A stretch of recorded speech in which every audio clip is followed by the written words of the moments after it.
Welcome to the next episode of the Unnamed podcast. I'm pretty sure I'm going to name RPG Protocol or the RPG Protocol podcast. So we'll see. See what my wife thinks.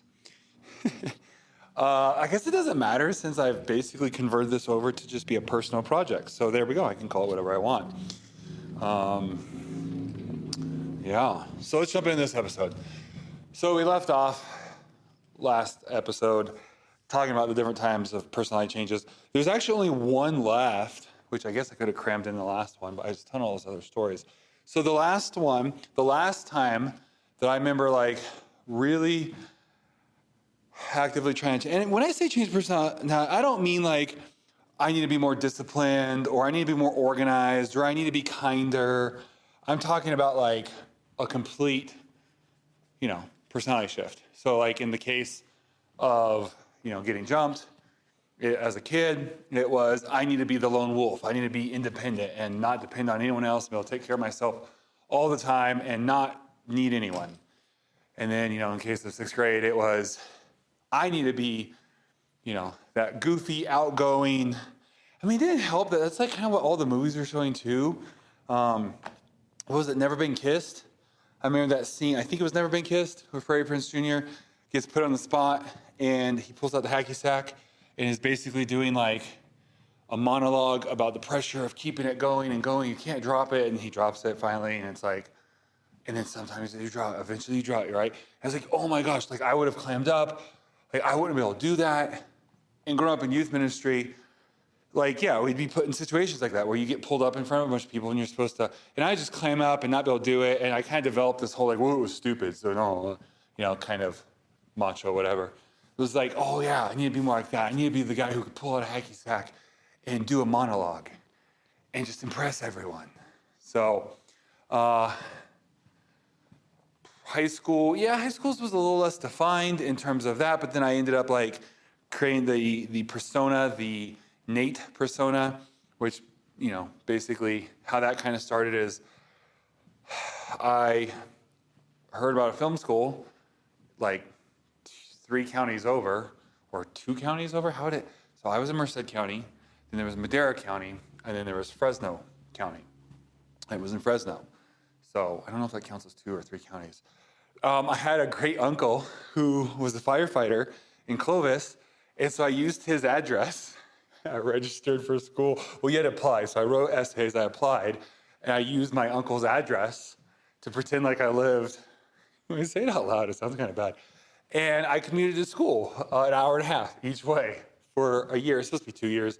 It got to be a bit much, so I ended up going. I really wanted to graduate from my regular high school again, so I went back my senior year, and I wanted to get back into aquatics. I did water polo and swimming.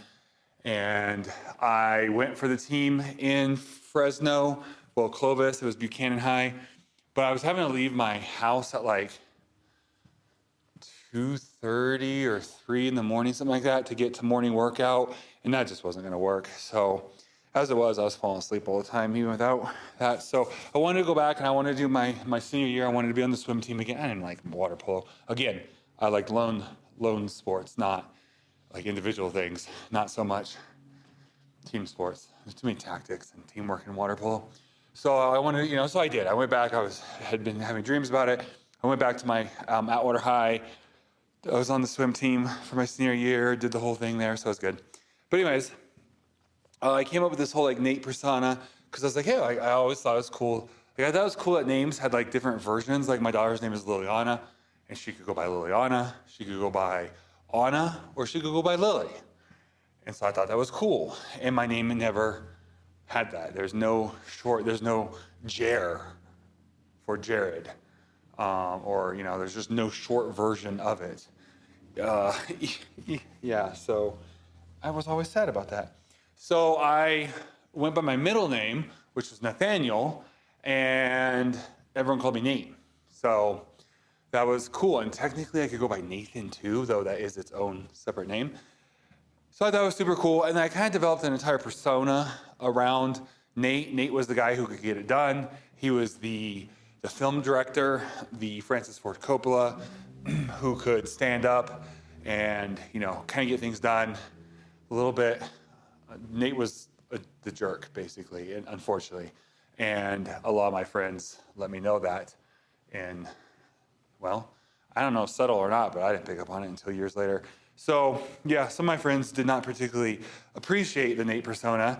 But for some reason, I thought, in order to be successful and be a film director and all this stuff, you had to get things done. My favorite film director was George Lucas, and that was like a known thing, is he was too quiet and mild, and a lot of his problems stem from that.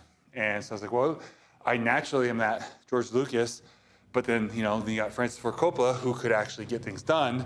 And so I was like, yeah. So anyways, I became Nate. And then it carried on into my senior year with, I didn't go by that because everyone knew me back by Jared, but that whole film director, hot shot, trying to get things done, even in practice. Swim practice, I would switch over to Nate because, he wasn't lazy and he could actually get stuff done. And again, running from that idea of I wasn't good enough as just the creative. I think of it in the color green because that personality test we did had color association, and that one was green. My wife's calling me. I got to answer this real quick. Hold on. Hopefully, I remember to go back and edit that. Otherwise, you get to hear my conversation with my wife about my son going to the dollar store. Okay, so yeah, that was another time. That one's pretty impactful. That one actually had a lot of fallout, no pun intended, because I ended up kind of, in some ways, never quite getting rid of that one, oscillating back and forth with that one. And that one I associate with like Enneagram 8 or like being manic. And it was I am afraid of the world and vulnerable, so let me shift into this one, become manic, and try to control things, which ultimately, would push friends away. In fact, at one point, I had pushed all my friends away. Brandy, and then our friends at the time, and I was kind of on my own. Like, at that point, I even wasn't really able to hang out with them anymore. Brandy, actually, who's now my wife, started dating the friend I talked about in a past episode, who dressed up as Spider-Man. And I was completely on my own and alone and was cut off from my friend group and kind of switched back into that mindset and was like, I don't need them. Kind of like, I remember there being a pivotal night. I was sitting in the Merced, California Walmart parking lot. I believe that's where I was. And I was like, I don't need friends. I'll do this on my own. And yeah, definitely would have been manic in type. Enneagram 8 very much that night. Okay, so, fast forward a few years, and there's one more. So I was just diving in deeper from that one, which I mentioned last episode, but didn't really go into. And then the last one, I get to blame a very famous person. Sorry, taking a drink. A Mr. Gary Vaynerchuk. No, this is not his fault at all, though he has been blamed for this effect in several people, that kind of hustle culture, unhealthy, whatever. So I told the story about being in Clovis and being super happy and being just base all the time and working all the time. Well, I ran out of that money, ended up not working out, got a job at a car lot, all different kinds of things. I guess that technically counts as another one, but though it wasn't quite personality shift, but I got tired of being the introvert who couldn't make the reality bend to his will. You see these movies about these guys who go out and, whatever, make things happen. And it's like, I need that. And so I went and got a job at a car lot so I could learn how to be outgoing and how to just, I was struggling as a youth pastor to be able to I was so shy if I was in a not manic mode where I'd go visit students at a high school and I couldn't even I'm like a 20-something-year-old youth pastor, and I'm too intimidated to even be outgoing to talk to my student that I'm here visiting's friends and invite them to youth ministry or have, conversations with them. I'm like, that's probably not a good thing. And so I ended up spending a year working at a car lot where literally every day I had to walk up to complete strangers who basically told me to screw off and basically nope, gonna follow you around and harass you anyways and try to convince you to go on a test drive and give me all your personal information and try to buy a car. Or when I was in the internet department, making cold calls. Hey, I know that you actually do not want me to call you at all and are super annoyed, but you did put your name in this thing and now I have to call you. So did that for a year, was not very good at it. I grew and learned some, did different sales things, different door-to-door sales and different things, trying to become that guy. So I guess that technically counts as another one. Though that one was more skill-based than it was, I never equated it to personality. For me, it was when I left youth ministry, I literally made a list of man, I used to tell a story all the time. I haven't told this in a while. I literally made a list. And so for some reason, whatever reason, I didn't equate that with my personality this time. I equated it with a lack of skills. For some reason, I didn't think I'm not outgoing enough or I'm too shy. It was I don't have salesmanship or persuasion skills. And so when I left youth ministry, I made a list of these are the main skills that are holding me back, that I'm not more successful. And so it was pretty similar, but the difference is I didn't really try to shift my personality. I was like, what job should I get to force me to learn these skills? But it's kind of semantics at that point. That didn't go super well. I mean, I was doing all kinds of jobs that just basically had me so emotionally unhinged every day. I remember at one point I was working for DirecTV. That's a whole story in itself. I thought I was getting a job at a marketing company because they said it was a marketing company. And then I showed up and it was actually the marketing company was a third party contractor to sell DirecTV. And the quote unquote marketing was that we would go and stand at Walmart all day and try to sell DirecTV. And by that point I needed a job. And even though I kind of got catfished with the job, I just kept showing up to work. And I remember being multiple days at Walmart just so over, man, just think about what I did now, with the mental health stuff I have. I'm so impressed with myself. I could probably do anything. Why am I not more successful? All these things I did to a mediocre level. That's probably the issue right there. But I remember days that I'd just take a break to go use the restroom and then just sit in the restroom, the stall and just cry. What is my life? How did I get here? So anyways, did that for, all that kind of stuff, try to build those skills. So that's kind of again, not a personality, but basically I just associate it differently. And then the last one was, I went from all that, car lot, all that kind of stuff to, oh wait, no, I got to be careful. First I did, okay, what was the order of this? That's right. I was doing the business, all that stuff, super happy for however many months, had all that money to start the business. It didn't work. Then I did all this weird sales stuff. Ended up moving back home. I mean, when I say back home, I'm jumping a lot of details. And I was renting a home for my parents and renting is a loose term. Some months I paid rent, some months I couldn't afford it. And I just never got evicted because it was my parents. I lived some other places too, but that was one part of it. And I was working on the business again. So then I did all that stuff, worked the car out for a year. Cool, now I'm ready. Now I have the skills. Still couldn't make it. I was making money, but not enough to really live well. And that's when I found Gary Vee. And I was like, oh, this guy's working 15 plus hours a day. That's how hard I need to work to be successful. That's my problem. Which in hindsight, I was working anywhere from 9 to 12 hours a day most days anyways. And back when I was in Clovis, when I was building, trying to build my business and I was loving it, I was working 15 plus hours a day. I don't know how, somehow I forgot all of that and was I just need to work more. That's the answer. And I basically moved to Virginia and tried to turn myself into Gary Vee. And the difference is I missed the part where he talked about how he was passionate about what he was doing.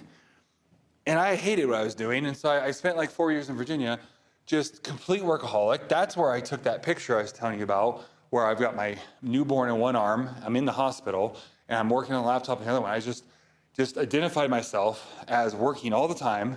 I ended up getting sick, ended up in the hospital, ended up, 350 pounds or close to that, and then get to New York, it wasn't much better because now I actually liked the people I was working for and enjoyed the work. And then we had the pandemic, so then I became even more of a workaholic, which is when I got to be, 360 pounds, 360 something at my height, the height of my weight gain, and trying to be this hard worker. And then and so then it switched from, so it went from like, I'm going to change my personality to I need these skills, to not trying to change my personality, but recognizing maybe, oh, this isn't my personality. So I went from being an Enneagram 8 and the super hard worker during the pandemic to post-pandemic when I didn't need to be quite the hard worker anymore because we were past all that and things were going well and we did all that hard work. Then I turned into the Enneagram 5, and again, so slight difference. So it went from I am not good enough, I need to change who I am, to these are the skills. So it's still like I'm not good enough, I need to get these skills. And then it turned into a more of a looking backwards of, oh, maybe I'm not actually that person. This is who I am. And so then I spent several years, I went from being an 8 to then being a 5. And then I got to Nevada, and that's where I had a little bit of an identity crisis and realized I'm actually, at base, I'm a 4-wing 3. The 8 is when I'm manic, the 5 is when I'm depressive, and yeah.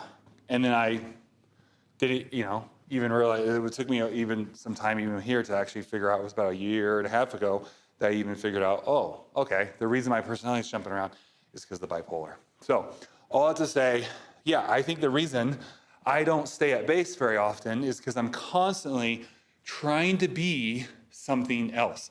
I've even noticed it since I was here. Like, so first it was this, fear of man, trying to deal with like trying to be the person I'm supposed to be. And that day and a half of just like kind of quitting and just saying, yeah, none of this is working, I'm just done. And really getting to think really kind of showed me how much pressure I put on myself.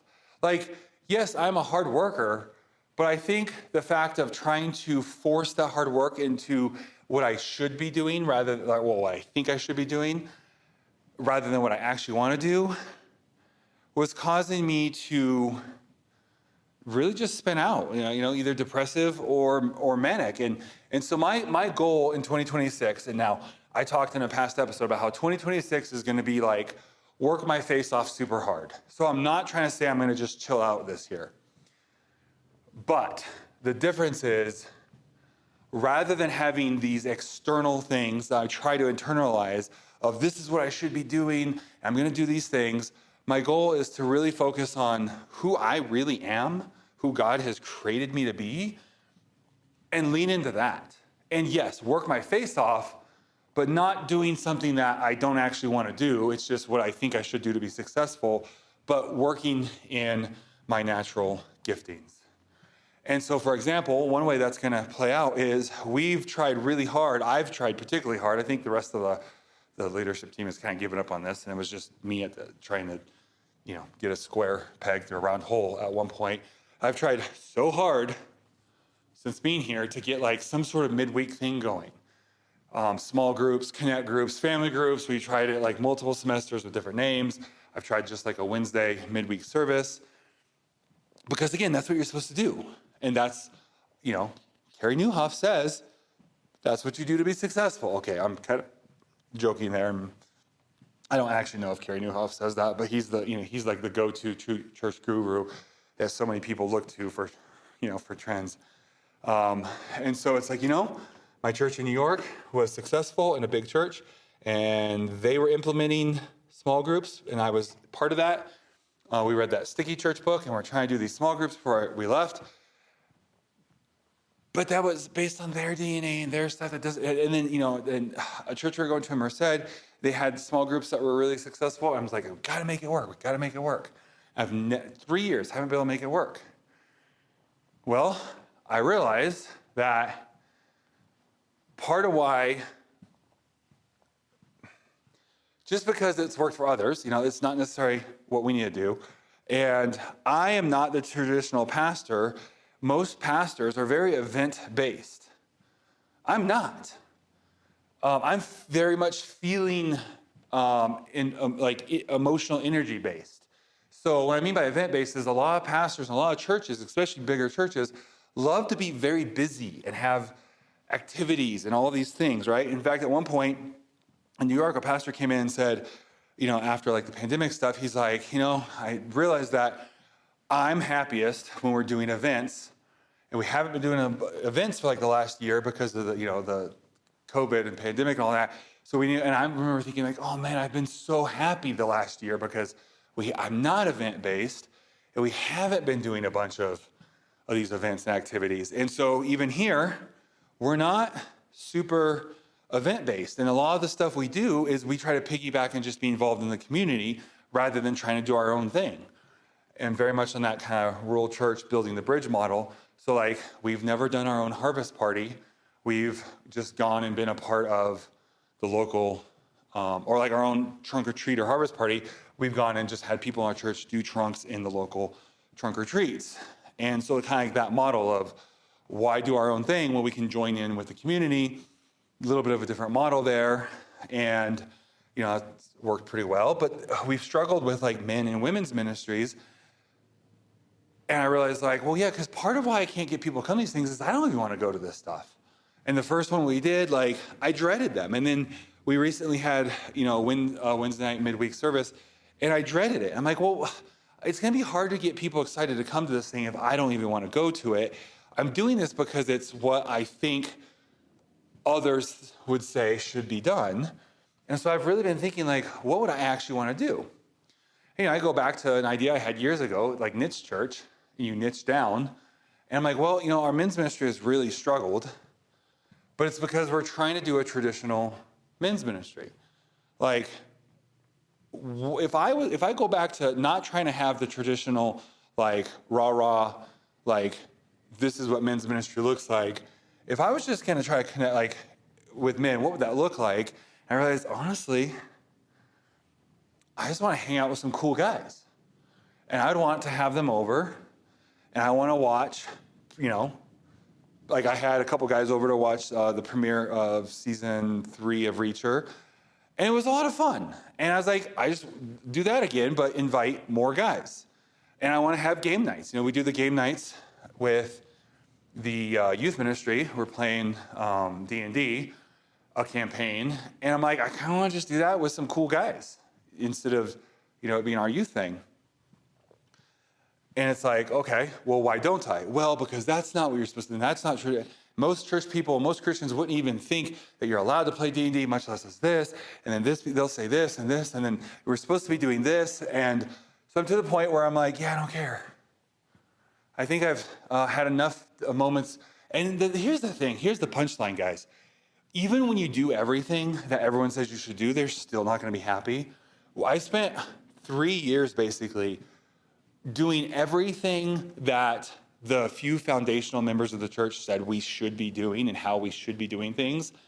And they weren't happy with that still. And anytime I did anything that I thought we should do, it was a huge, oh my gosh, you're blaspheming. Oh my gosh, God's leaving your church because you did announcements this way. And I'm like, we've done everything you've said we should. We've let you kind of bully us into running the church the way you think it should be ran rather than the vision we have of how to. I was like, why am I doing this? And then they still leave, try to take as many people with them, and then spread rumors and talk behind your back. I'm like, why did we spend so much energy trying to make those people happy anyways? And so I'm like, yeah, I'm gonna do things differently. So instead of doing the podcast and the content and all the things and becoming the person I think I should be to, be successful and how others are, I'm like, no, I just need to be me. And if just being me means that I have a podcast that like 3 people listen to because, it's the RPG protocol and it's like all, it's too nerdy. It's like mental health and fitness and like RPGs. It's like, oh, well, I mean, if nothing else, doing these are really helping me. Like this literally fills these few episodes. I've actually recorded these last 3 episodes all within one day, but several hours apart with breaks in between them. And like, I feel amazing. Like things I've been like mentally and emotionally like clogged up with for like the last few months, and even been like on verge of like like panic attacks and whatnot, and like just like wanting to quit and whatever, and even having that day and a half of just like quitting the content stuff. Like I feel so good, and I feel like I've been able to like, this is awesome. So I'm like, well, if this is just my hobby, you know, some guys hunt, some fish, some, you know, go skiing. Like I like doing content creation. And so during the winter, I focus more on the podcast, and, you know, I got a little vlog I'm doing on my 1159 channel, you know, do the gym vlog because I really like that, even though it's sometimes hard to go to a gym. I'm building out my own office gym, so that makes it easier. And, you know, I love going and traveling and hitting up gyms in other areas and seeing other gyms. And during the summer, I want to start doing more like short films and action films and stuff, especially now that I've lost 100 pounds. I actually don't like get sad when I actually see the video out that we shot. And you know what? Here's the thing. Doing all this, we will probably now actually be able to grow a tribe up around that. And, you know, we'll probably actually be able to build a men's ministry around some of these things, and probably be able to get a decent amount of people on the Substack and the pod. But even if not, like, okay, fine. Worst case scenario, it's my hobby, it's fun, and it makes me feel good. Best case scenario, some other people resonate with it, and we do a little Seth Godin tribe building. And if our tribe is 3 people or 300 people or 3,000 people or 30,000 people, we got a little tribe that we're building. So, and I'm stacking things. So like I walk when I do these. This is why there's no video component to this podcast. I am missing a huge opportunity by having, you know, a video to go along with this, because I'm in the sanctuary, the biggest room we have in the church, and I'm walking and getting my steps in, and getting extra steps in, rather than sitting in my office and so I'm sacrificing the video so I can also accomplish the goal of getting, you know, a large amount of steps in every day. So, and then gym vlog, you know, we're going to start talking about, you know, this RPG stuff and video games and whatever. And it's going to be great because I'm going to get a workout, listen to some chill, lo-fi music, work out, and talk to you guys about nerd stuff and mental health and fitness. And it's going to be freaking amazing. And it's going to be fun. And again, if we have 3 people who like watching the content and subscribe, great. There's our tribe. There's 4 of us. Me plus 3, right? There's 4 of us. We'll see what it is. So with that, I think these 3 episodes, I've pretty much summed up and made this kind of pivot, transition, whatever, from beneath the plates to, I think I'm just going to pull the trigger and call it the RPG protocol. Now, is it RPG protocol? Is it the RPG protocol? Is it the RPG protocol podcast? I don't know. I got to figure out those semantics here. I'll do that over dinner tonight and talk to my wife probably. But yeah, so here we go. So this has kind of been this week of transition, kind of that over. Like I said, I'm going to do my best to not announce this all on the other social media and just make the subtle shift. I'm going to go in and archive or unlist the couple episodes of the Iron Chapel I did, because I did not like that at all. Recording it, publish any of it. And I'm going to roll that back and go in and record episode 17 of Gym Vlog.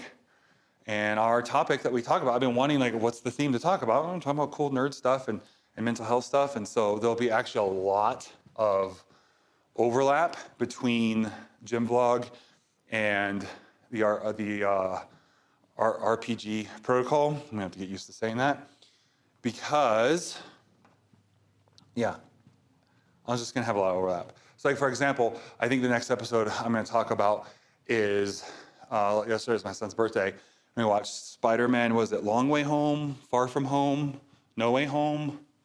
I don't know, they named too many of them too similar. And I kind of, I noticed a few things about some of the villains in that. I'm like, oh, I need to talk about this. There's a thing. I will probably talk about it in both the podcast and the gym vlog. So there might be overlap. In fact, I don't know, maybe not, but it could even be that, like, if I have an idea, and I kind of want to start writing too. So I don't know if it's too much to write about it, talk about it, and, talk about it in the workout. It might be too much of all the same thing. And I don't think every topic's gonna be that way. They're not all gonna necessarily be, but I kind of want to explore it. I kind of like the idea of chatting about it. Who knows? I'll probably get it out of my system when I do the podcast, and then I won't want to talk about it in the workout. But yeah, that's going to be I'll probably make the workout a little more fitness related anyway. So I'll probably talk more about like the workouts and routines and stuff and different animes and whatever, power systems and stuff like that. Just it'll be a little more fun. And then this podcast lets us really focus on the personal growth, which if you think about it, these are both actually just me talking while working out. The difference is that when I'm lifting weights, this when I'm walking and get my cardio in. So it's kind of the same thing. So, all right, with that, I'm kind of rambling. So love you guys. Have a blessed day, and I'll see you in the next episode.